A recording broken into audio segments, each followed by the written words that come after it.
Reflection for Chapter 6. Tourism operational strategy is crucial for enhancing customer satisfaction, adaptability, and efficiency. It should prioritize customer satisfaction through personalized tours, seamless booking systems, and high-quality accommodations. Tourism businesses must be able to quickly adapt to external factors like seasonal demand and global events. Technology integration is essential for convenience and personalization, sustainability, and responsibility are important. Promoting eco-friendly travel options, collaboration across stakeholders is essential for smooth service delivery. Balancing cost management with quality assurance is vital for profitability. An effective operation strategy in tourism is dynamic, customer-oriented, and aligned with long-term sustainability goals. Reflection Chapter 7. Quality management and control are crucial for customer satisfaction, operational efficiency, and long-term success in any industry. They may focus on meeting exceeding customer expectations, fostering loyalty, and enhancing brand reputation. Continuous improvement through practices like total quality management and Six Sigma encourages organizations to identify inefficiencies and optimize promises, proactive problem solving, minimize defects, and reduces costs. Employee engagement and empowerment foster a culture of excellence. Quality differentiates businesses in competitive market, attracting premium customer and justifying higher pricing. Adhering to quality standards ensures industry compliance and mitigates risk. Consistent quality builds trust with customers, suppliers, and stakeholders, contributing to long-term partnerships and stability. Reflection Chapter 8. Budgeting is a crucial skill in financial management, serving as a roadmap for setting financial goals, fostering discipline, and providing a framework for informed decision making.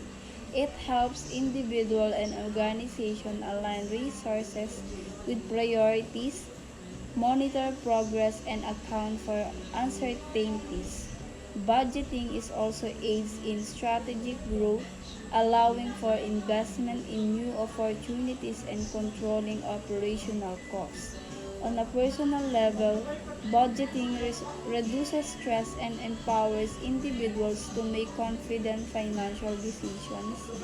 It is not just about managing money, it's about prioritizing value and planning for the future. Understanding budgeting empowers individuals and organizations to take control of their financial destinies, promoting discipline, foresight, and a proactive mindset. Reflection Chapter 9. Productivity is about achieving goals, efficiency while maintaining balance and well-being. Key insights include the value of focus, prioritization, balance between quantity and quality. Effective time management is rest and recovery, adaptability, the power of productive mindset and collaboration, focusing on quality outcomes rather than quantity, ensures lasting value. Time management techniques like prioritizing tasks and setting deadlines help avoid burnout. Rest and recovery replenish energy and creativity, while adaptability and continuous improvement are essential for staying effective. A productive mindset values progress over perfection and emphasizes consistent effort over immediate results. Balancing efficiency with mindfulness is crucial for personal and professional productivity.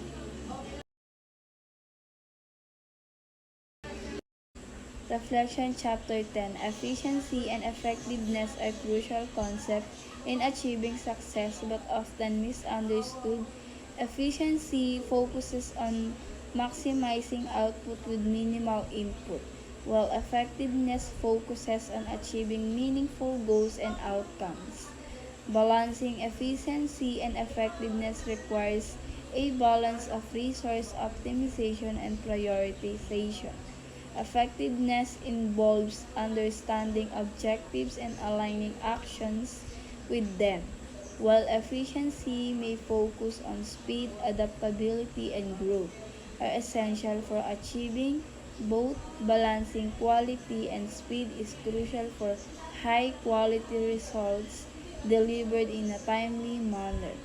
Prioritizing effectiveness ensures a goal-oriented actions, while efficiency makes action sustainable and scalable. A balanced approach ensures the right goals are pursued, maximizing value and minimizing waste. Regularly assessing both is essential. Reflection Chapter 11. Supply chain operations are crucial for businesses to deliver products or services, and their strategic management derives efficiency, customer satisfaction, and overall success. They involve multiple interconnected processes such as procurement, production, transportation, inventory, and management, and distribution. A well-functioning supply chain ensures timely delivery of products, enhancing customer satisfaction. Cost efficiency is achieved through optimizing inventory levels, minimizing waste, and streamlining logistics. Supply chains are vulnerable to disruptions, so building resilient systems is essential. Technology plays a role in modern supply chain operations, enhancing visibility and decision making. Sustainability and ethics are also important, as are strong relationships with supplier, manufacturer, distributors, and customers. Balancing global efficiency with local adaptability is crucial for international market success. For the last chapter, sales performance monitoring and labor cost operations are crucial for business management, influencing profitability, sustainability, and strategic decision making. They provide insight into customer behavior, goal setting, and decision making. Monitoring sales data helps businesses identify products or services that need attention, motivate teams, and identifies opportunities and threats. Balancing efficiency and quality is essential, as labor costs impact profitability. Workforce productivity is also monitored, and adapting to fluctuation is crucial. Ethical labor practices and compliance with wage regulations are essential. Strategic investment in talent is also crucial. Both aspects are interconnected, and a balanced approach is needed. Combining data and analytics with human capital, a well-monitored sales strategy, and efficient labor management ensures businesses remain competitive, profitable, and socially responsible. Thank you.